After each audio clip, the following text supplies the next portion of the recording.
Bonjour à tous, bienvenue sur Canal 22 dans l'émission du débat. Aujourd'hui, on parle d'Alger comme l'une des villes les moins agréables à vivre en 2022, l'une des pires, d'après un classement publié par The Economist, le journal britannique. On s'intéresse à ce sujet. Faut-il se fier à ce classement? Comment ce dernier est-il construit? Alger est-il réellement désagréable à vivre? Pour en parler, nous sommes avec Abdelaziz Ouldali, universitaire, et Vangelis Panayotis, président de MKG Consulting et Hospitality On, expert en hôtellerie et tourisme. Donc, The Economist a évalué 172 villes, et parmi les pires, on retrouve Damas, Tripoli, mais surtout Alger.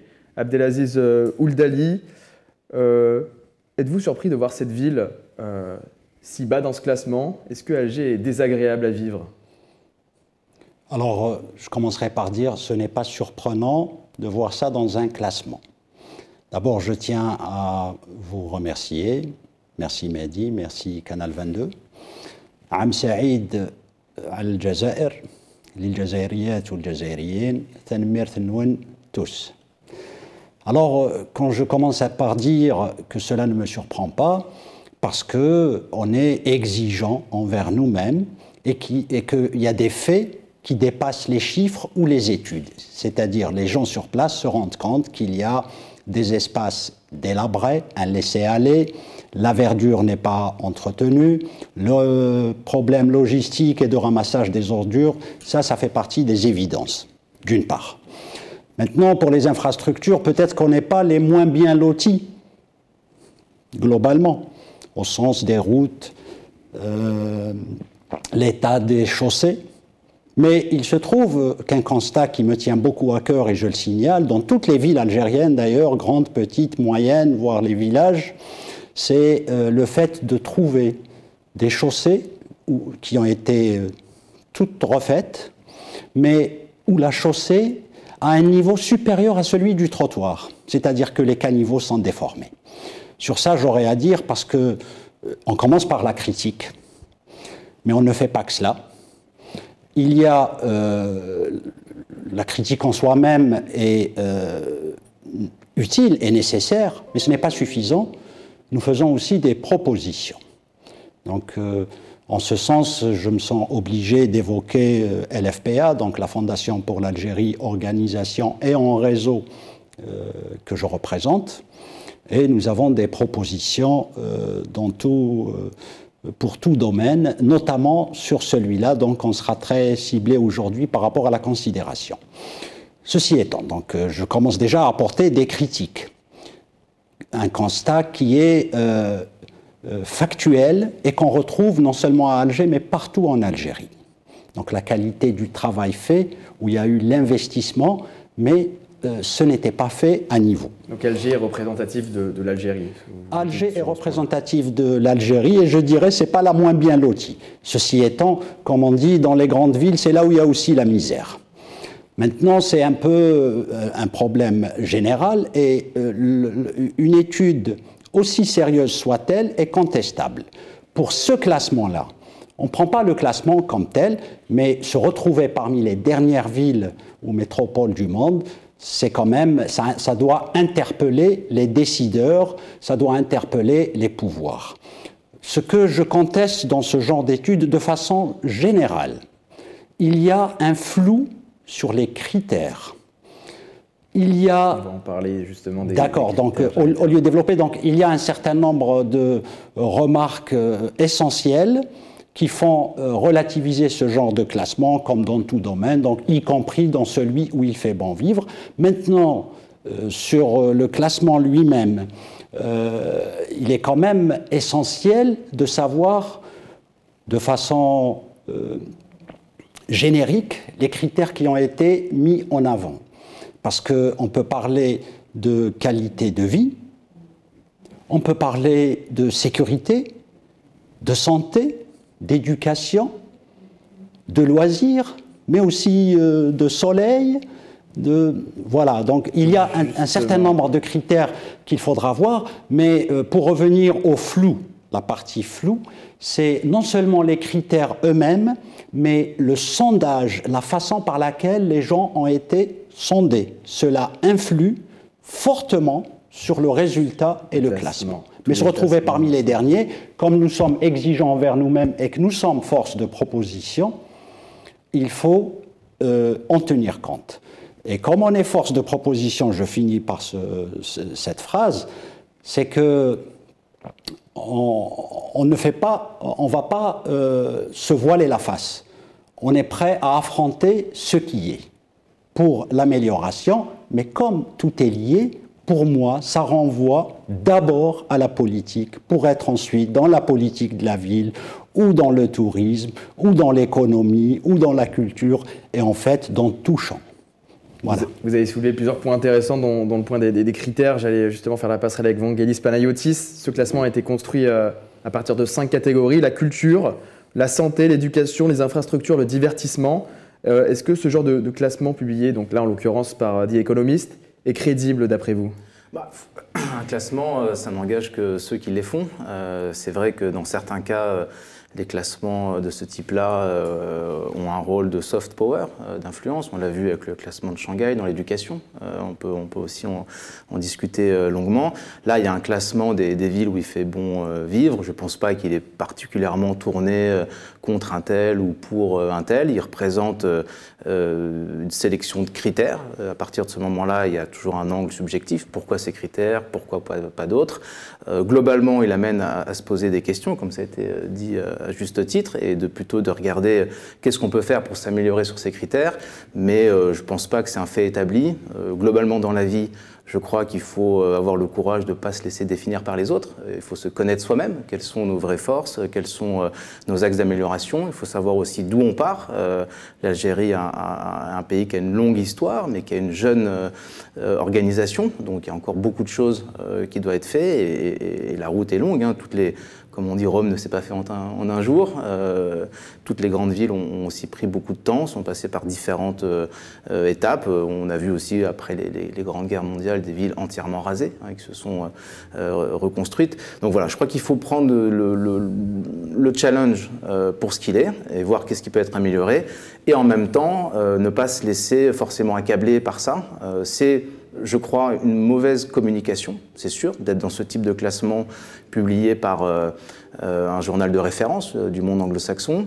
C'est pas agréable, mais c'est pas une raison pour se laisser définir en tant que tel. Et je pense qu'effectivement, il y a une douceur de vivre à Alger, ça tout le monde le sait.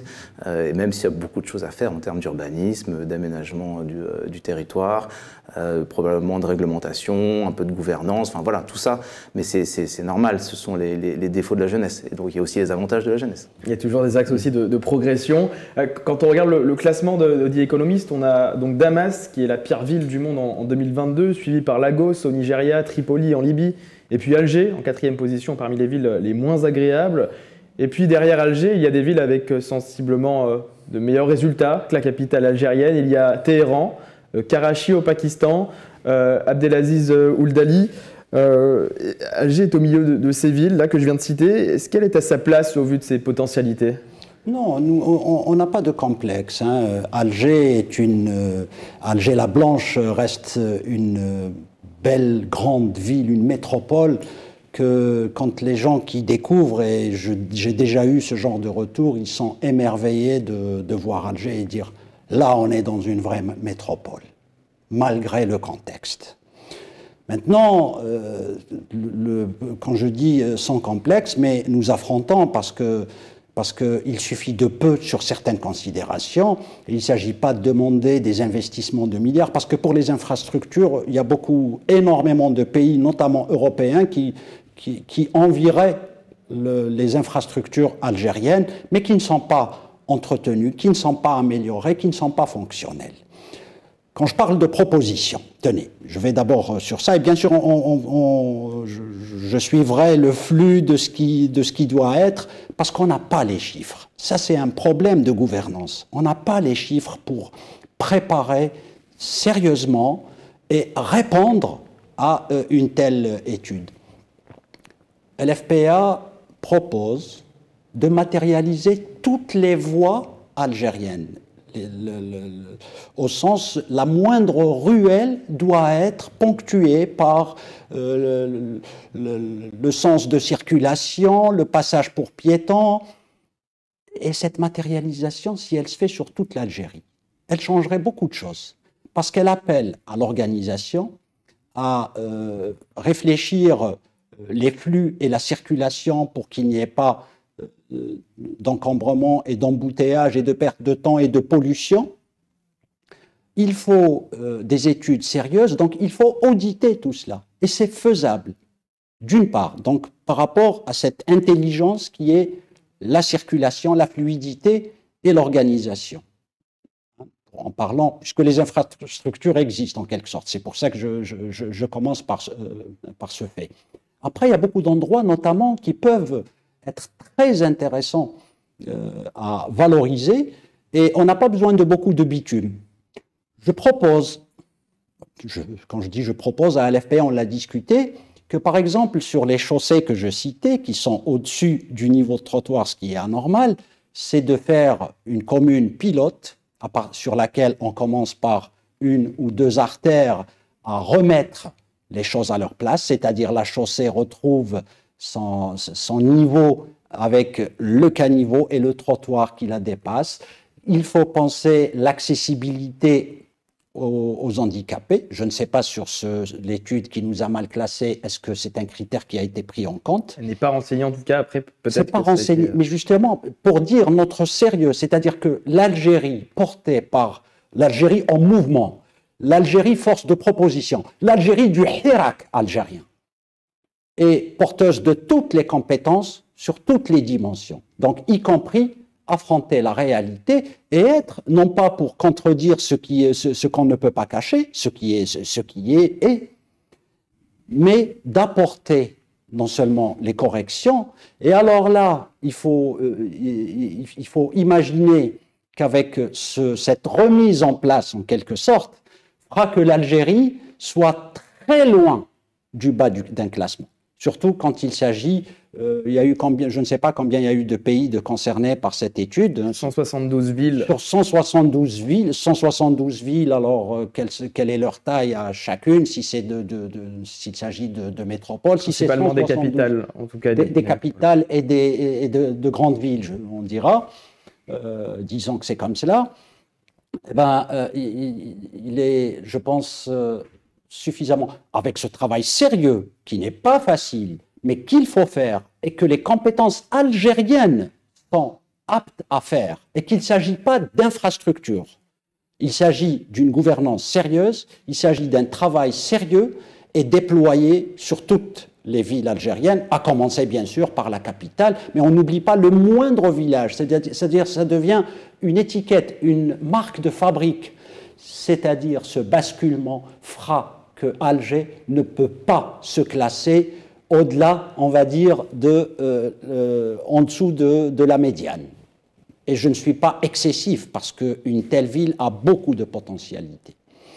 Ainsi donc, quand j'ai évoqué l'handicap, il est important d'évoquer, ça a été un peu, je l'ai un peu dit en parlant d'embouteillage et de la pollution, eh ben, le fait de rendre fluide, c'est de mettre à niveau les artères d'une ville comme Alger, permet de dégager, donc, parce qu'on projette techniquement comment faire, que tout ce qui sera à lisser deviendra en soi-même un matériau pour des routes secondaires, pour pour justement préparer le terrain aérien. Ça veut dire qu'il n'y a pas de gaspillage, il y a au contraire de la récupération pour se remettre à niveau. C'est important de penser écologie. L'Algérie a intérêt et gagnerait beaucoup à l'échelle mondiale, gagnerait beaucoup en étant écologique, en étant dans le développement durable. Parce que nous sommes loin d'être les premiers pollueurs. Il faut qu'il y ait une légitimité du pouvoir de cette nation. Donc le pouvoir qui représente l'État doit savoir qu'il représente l'État et sur une durée limitée. Quand il y a légitimité, il y a moyen d'appliquer des règles. Ça veut dire le pollueur paye, ça veut dire celui qui a une amende doit s'en acquitter, et alors là, nécessairement, les choses rentrent dans l'ordre. Et il y a encore beaucoup à dire. C'est que la pollution a un impact sur la qualité de vie aussi. Vous parliez tout à l'heure, Vangelis Panayotis, de mauvaise publicité. Lorsqu'on regarde ce classement, on n'a pas très envie d'aller passer nos vacances en Algérie. À quel niveau ce genre d'études comme celle-ci peut avoir une influence, un impact sur le tourisme en Algérie? Lorsqu'on parle de ville, on parle de tourisme urbain. Donc effectivement, cette volonté, enfin en tout cas un tourisme qui s'est beaucoup développé ces dernières décennies.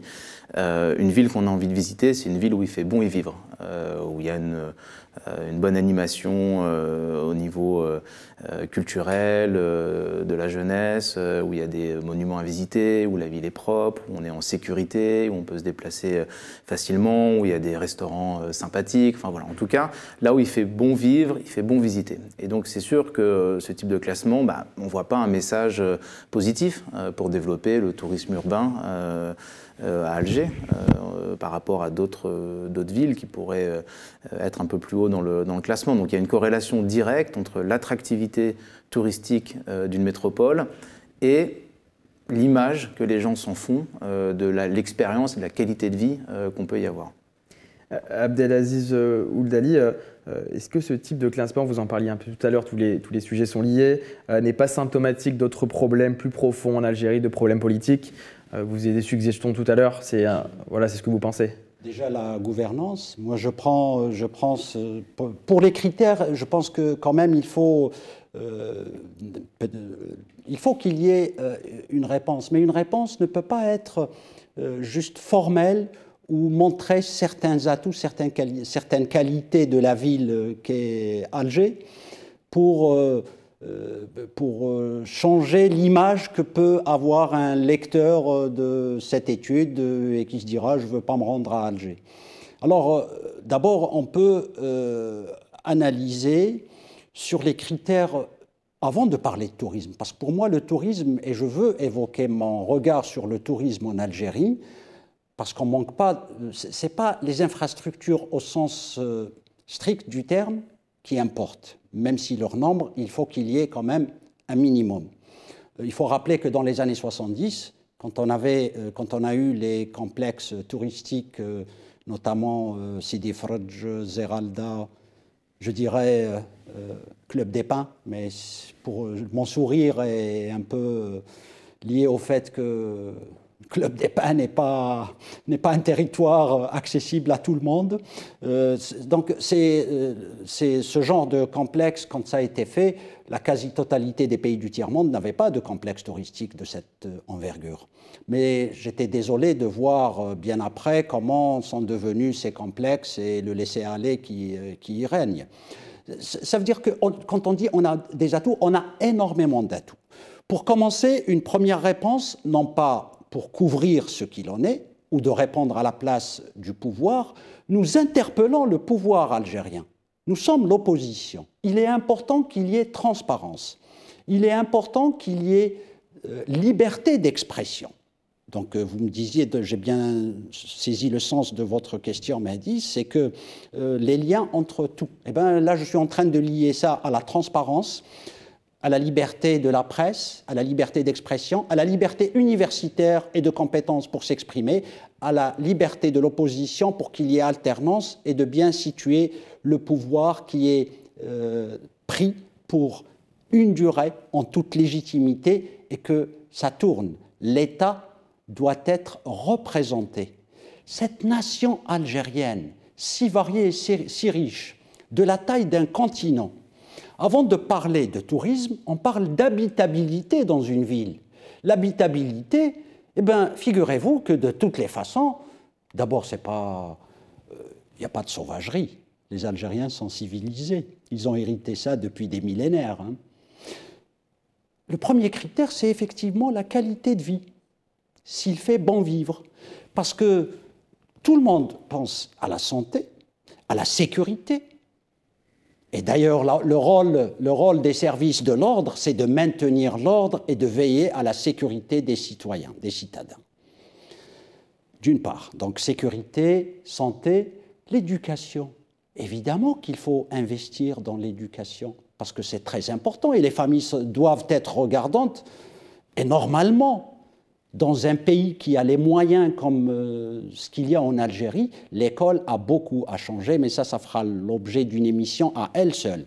Après, il y a la culture, il y a les activités sportives, il y a les infrastructures, mais les transports en commun qui se développent. On a des tramways, on est classé peut-être premier, je crois, de toute l'Afrique. J'aime pas dire toujours seulement l'Afrique, mais on a pas mal de lignes de tramway dans plusieurs villes. Il y a un réseau routier, le réseau ferroviaire est à développer davantage. Mais les transports en commun, il y a lieu de revenir à ce qu'on avait dans les années 70. Vous savez qu'on avait des centres-villes dans toutes les villes algériennes et dignes de ce nom, c'est-à-dire organisées où on n'a pas honte d'accueillir quiconque, parce que c'était structuré. Quand LFPA, ou à travers ça, l'opposition, ou ce à quoi les Algériens aspirent pour qu'il y ait cette structuration, cette organisation, c'est pas sans raison. On a déjà eu ça.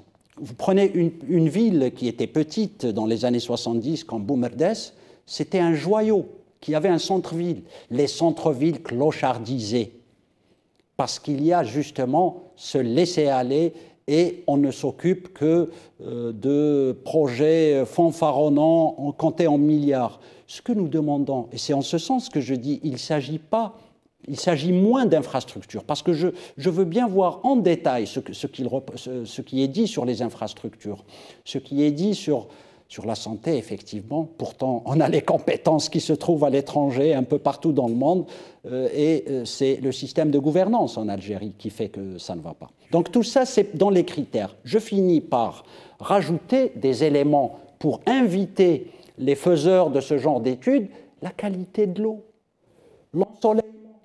Quand on prend des pays où il n'y a pas le soleil sur tout le pays, les endroits ensoleillés, vous savez, c'est un effet automatique, c'est des réactions humaines partout dans le monde. En France, il n'y a pas le soleil partout, et bien dans le sud, l'immobilier grimpe, on ne trouve pas de terrain. Pourquoi? Parce que c'est demandé, par conséquent les prix montent et ainsi de suite. C'est ce qui se passe. Donc on a tous ces atouts-là pour pouvoir améliorer. Cela veut dire que l'opposition, et nous invitons le pouvoir à prendre en compte cela, et qu'on bascule dans cet état d'esprit de liberté et de permettre qu'on avance, et alors on pourra le faire. Je reviendrai sur ce point pour expliciter certains éléments. Justement, vous avez soulevé deux points intéressants pour Vangelis Panayotis. Monsieur Ouldali a parlé de complexes hôteliers, de complexes touristiques. Il a parlé également d'infrastructures. On sait que l'Algérie attire beaucoup moins de touristes que ses voisins marocains et tunisiens. C'est une question qui revient souvent, mais dans quel secteur et quelles infrastructures l'Algérie doit-elle améliorer pour être autant attractive que par exemple le Maroc? Déjà, il y a quelque chose d'important et qui revient sur le point de la gouvernance, c'est qu'on n'améliore que ce qu'on mesure. Et c'est vrai qu'il faut avoir des bons outils d'observation, des indicateurs pour être capable de mener des politiques d'amélioration et de mesurer l'impact qu'elles ont.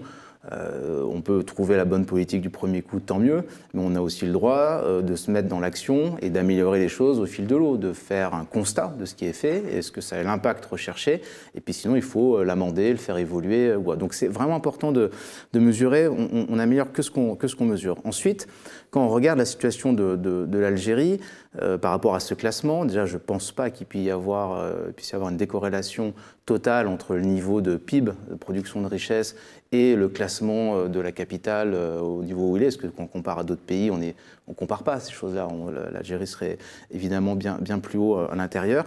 Et quand on regarde structurellement l'Algérie, c'est un pays qui a une jeunesse énorme, une pyramide des âges avec une richesse qui est cette jeunesse, et qui est en même temps un pays qui n'a pas de dette comparé à d'autres pays dans lesquels figurent ces villes qui sont peut-être un peu plus haut dans le classement, et qui a une capacité d'investir dans ce que moi j'appelle, on parle d'infrastructure, mais j'appelle ça plutôt des investissements structurants. C'est-à-dire qu'à un moment donné, ce n'est pas la demande qui va créer l'offre, c'est l'offre qui va créer la demande. Et ça marche beaucoup dans le tourisme également. Il faut les infrastructures, et à un moment donné, un pays qui a ses capacités d'investissement, qui a besoin de donner des perspectives d'avenir en termes d'emploi, de développement de carrière professionnelle à une jeunesse qui est en recherche de débouchés par rapport à ça, elle doit pouvoir offrir par des investissements importants, ça peut être dans le tourisme, mais faisons un petit parallèle avec la culture. Aujourd'hui, quand on veut produire des médias, que ce soit des séries télé, des documentaires historiques pour parler, raconter l'Algérie, on ne peut pas le faire en Algérie. On va ou au Maroc ou en Égypte parce qu'il n'y a pas des studios, il n'y a pas tout un écosystème qui permet de faire ça. Et donc, est-ce qu'on peut demander, dans certains cas, à des investisseurs privés de mettre ça en marche? C'est compliqué dans un pays qui se lance sur ces sujets-là. Je pense que c'est le rôle de l'État d'accompagner, de mettre la graine pour qu'ensuite, autour de cette graine qui va pousser, tout un écosystème va se mettre autour, va faire des fruits. Donc faire des investissements structurants pour le tourisme, parce que c'est, je trouve, une belle industrie d'avenir. L'Algérie a quelque chose à revendiquer là-dedans au niveau culturel et au niveau historique, au niveau du bien-être. Et également sur la culture. Et finalement, les deux se rejoignent. On voit que les grands événements sportifs ou que les grands musées ou quand les grands événements culturels sont là, ça renvoie une image positive de la destination, ça attire et ça amène du tourisme, ça amène de l'emploi, ça amène de la visibilité, de l'attractivité. Et il y a tout un rouage positif, vertueux, qui se met en place. Le tourisme, si on prend le cas de la France, mais prenons l'Europe, allez comme ça pour faire au sens large, ou même prenons le monde. Dans le monde, c'est 10% du PIB mondial, 10% de la création de richesse au monde, plus de 300 millions d'emplois.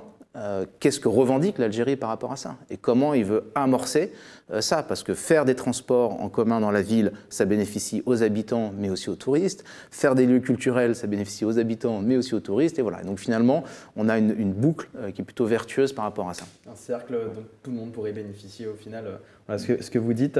L'article de The Economist précise aussi, en parlant des autres critères, que les villes figurant sur la peer list semblent avoir de graves problèmes sociaux et de sécurité.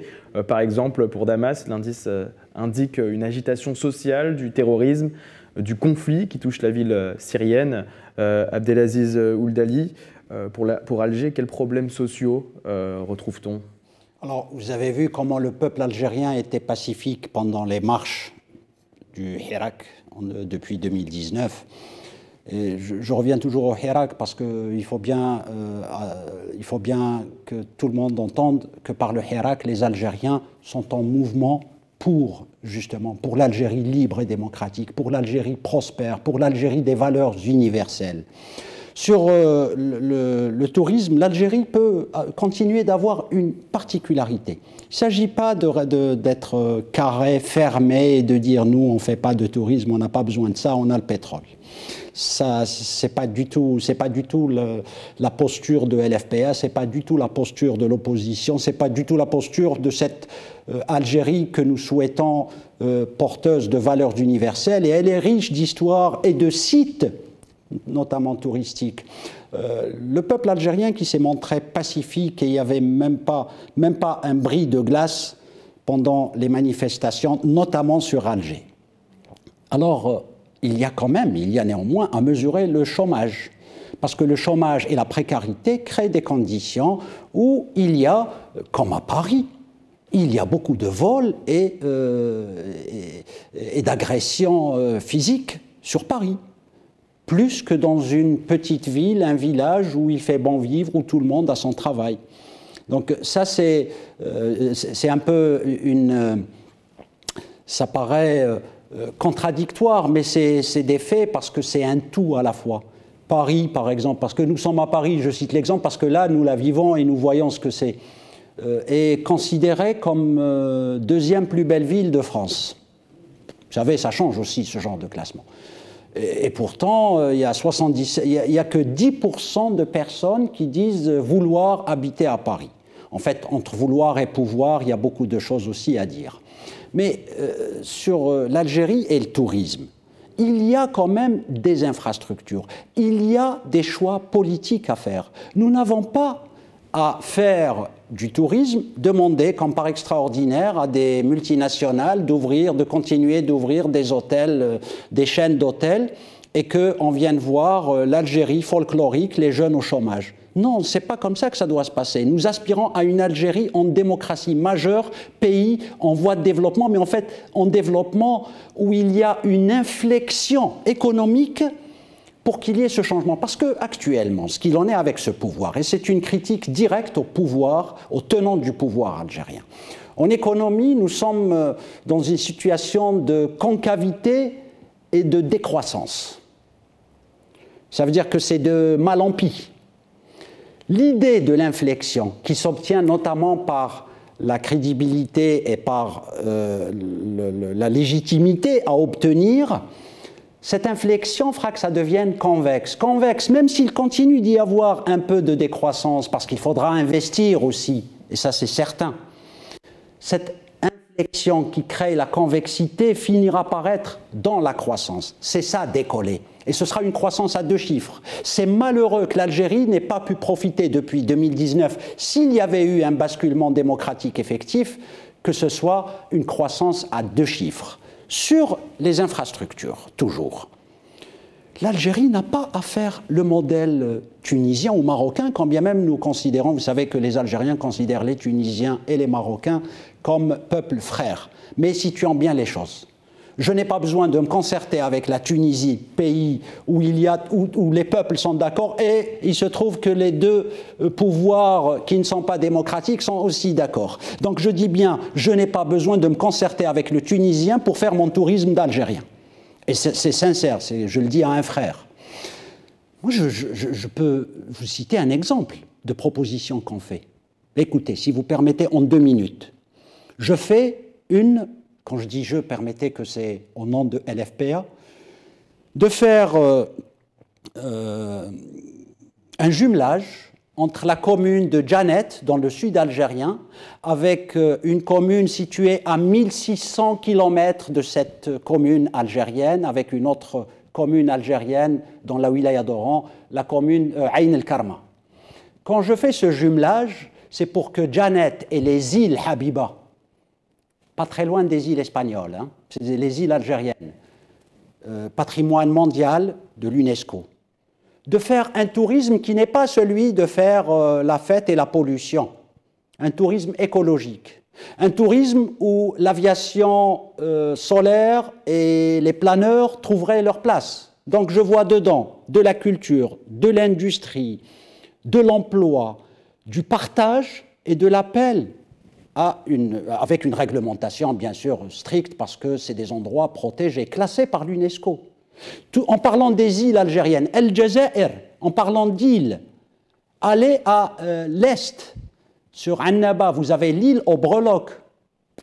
J'ai demandé à des gens de Annaba, est-ce que vous connaissez l'île aux breloques? Ils m'ont dit non, pour le corail. Il y a à valoriser tout cela. Il y a à faire d'autres formes. D'ailleurs, Souakhria, donc, avec son écosystème, on peut aller sur Skikda. Il y a des petites îles, il ne s'agit pas de les rendre élastiques, mais d'organiser autour de cela quelque chose qui fait la singularité de l'Algérie en Méditerranée. Je crois que l'île juste à côté de Skikda, elle a bien sûr un nom berbère, hein, histoire de dire que la mazérité de l'Algérie et de l'Afrique du Nord n'est pas discutable pour nous, c'est un fait. Donc sur Skikda, c'est Tachoukla, ou quelque chose comme ça, c'est une petite île aussi du côté de Skikda, et vous pouvez imaginer des formes de tourisme. Le sud algérien, et le Sahara, ce n'est pas le désert, le Sahara... la nappe de l'Albien, en dessous de laquelle il y a le gaz de schiste, et combien j'en veux, même en parlant de France, comment Total, qui a des réglementations et des certifications pour ne même pas faire d'exploration de gaz de schiste en France, s'implique pour le gaz de schiste. Ah non, la nappe de l'Albien, c'est l'eau douce, justement, cette source. D'autres formes d'écotourisme. Il ne s'agit pas de faire seulement les chaînes d'hôtels. Il s'agit de créer de l'hôtellerie à l'échelle locale pour chaque commune, de statuer comment faire. Voilà. Avec ça, on peut, mais bien sûr, il nous faudra aussi des chiffres. Parce que pour le tourisme, il faut bien 3 critères. Il faut qu'il y ait l'office de tourisme. Il faut bien qu'il y ait de l'activité touristique. Donc notamment, on parle, mais les restaurants, c'est pour le tourisme local, pour sur place. Et une troisième position. Mais ça, peut-être, c'est une autre question. J'allais en venir avec Vangelis Panayotis. Voilà, M. Ouldali a évoqué plein de sujets. Qu'est-ce qui est prépondérant pour un touriste, un étranger qui se rend dans une ville, le critère entre guillemets incontournable et sur lequel Alger doit encore progresser? On pense peut-être à la santé, vous parliez des infrastructures tout à l'heure, l'accès à la culture, aux sorties nocturnes, voilà, tout ça. D'abord, il y a deux critères sans lesquels il n'y a pas de tourisme, c'est la sécurité et l'accessibilité. Je pense que Alger n'est pas si mal que ça sur ces deux critères. À partir de là, vient l'aspect, ça c'est structurel, s'il n'y a pas ça, voilà, il n'y a pas de tourisme. À partir de là, vient toute la partie de l'animation, moi ce que j'appelle le contenu au niveau marketing. Et là, on va retrouver effectivement le positionnement, parce qu'il n'y a pas une ville qui fait tout parfaitement bien. Il y a des villes qui sont plus connues parce qu'elles sont plus axées sur la culture, d'autres la fête, d'autres justement plus à la rencontre de populations et de culture locale. Enfin voilà, il y a différents tourismes et il y a différentes saisons également. Il y a des saisons où on va chercher effectivement le soleil parce qu'on vient du nord et puis on a envie de justement retrouver un peu de luminosité et de chaleur. Il y a aussi d'autres moments où on a envie d'avoir du bien-être. Et là, on a des infrastructures, on parle de spa, de thalassothérapie. Voilà, tout dépend. Il y a le tourisme d'affaires aussi, de congrès. Aujourd'hui, il y a un savoir-faire autour de l'industrie de l'énergie. Il y a probablement une forme de leadership incarné de la part de l'Algérie au niveau de la région et même peut-être au-delà. Je crois qu'il y a un congrès qui tourne dans tous les pays de l'OPEP. C'est des occasions de faire découvrir le pays au monde entier. Ils peuvent venir peut-être dans le cadre d'un congrès et se rendre compte que finalement c'est sympa et pourrait revenir dans le cadre de loisirs également. Donc voilà, c'est un écosystème qui est assez complexe, qui nécessite des infrastructures, un écosystème, et c'est une chaîne en fait de valeur ajoutée. Et si vous avez à un moment donné quelque chose qui ne fonctionne pas dans cette chaîne, si vous avez développer toutes les infrastructures de resort, parce que vous dites, OK, on a une côte qui est magnifique, on va développer les infrastructures de resort, on va choisir un positionnement différent de la Costa Brava en Espagne où tout est bétonné, on va au contraire essayer de faire quelque chose qui se confond dans la nature et qui permet de préserver, et puis on va proposer aux gens une expérience plutôt culturelle que de tourisme de masse, entre guillemets. Si vous n'avez pas d'accessibilité avec les compagnies aériennes, vous n'aurez pas de touristes. Donc cet écosystème, il est important. Et si vous n'avez pas une jeunesse qui est formée à accueillir ces touristes, à leur donner l'expérience de service qu'ils ont l'habitude d'avoir dans leurs autres moments de loisirs ou de vacances, là également vous avez une rupture dans le service. Donc pour garder cette chaîne de valeur et la construire, il faut agir sur chacun des piliers, sur chaque chaîne pour créer cet écosystème. Et c'est en ça que je trouve, on en parlait tout à l'heure, qui est assez vertueux dans le tourisme, c'est que finalement, il ne suffit pas de mettre un hôtel pour avoir des touristes ou être bien placé ou être attractif. Il y a tout un écosystème complexe qui va des transports, aux réglementations pour l'obtention de visas, au savoir-faire et pour effectivement avoir des cuisiniers, des réceptionnistes, des gens qui travaillent dans les spas, des gens qui savent faire des tours guidés, qui parlent plusieurs langues. Enfin voilà, tout ça est assez complexe et franchement, on voit partout dans le monde, aux États-Unis, mais aussi en Europe, qu'on ne trouve pas de personnel pour travailler dans cette filière touristique, que des restaurants sont fermés le week-end, qu'on ne peut pas ouvrir des spas sur la Côte d'Azur cet été, et alors qu'en Algérie, on a toute une jeunesse qui demande qu'à apprendre un métier dans lequel demain ils pourront peut-être être directeur d'hôtel, directeur d'une agence de tourisme, directeur de quelque chose, d'avoir une vraie formation. Et en plus, je crois que quand on est jeune, on a cette envie d'ouverture vers le monde, on a envie de se confronter positivement à l'autre, c'est-à-dire avoir cet enrichissement mutuel, culturel, de faire découvrir à l'autre qui on est et découvrir qui est l'autre. Et ça, je crois que quand on est jeune, peut-être ça passe un peu avec l'âge, j'en sais rien, ça dépend des gens, mais c'est quelque chose qui nous anime, au-delà de gagner de l'argent et aller travailler. Je trouve que ça donne du sens à une jeunesse. Effectivement, on en apprend beaucoup avec ça. Merci, Vangelis Panayotis. Je rappelle que vous êtes président de MKG Consulting et de Hospitality On, expert en hôtellerie et en tourisme. Merci également à Abdelaziz Ouldali. Je rappelle que vous êtes universitaire. C'est la fin de cette émission. Merci de l'avoir suivi. Rendez-vous très vite pour un nouveau sujet, un nouveau thème.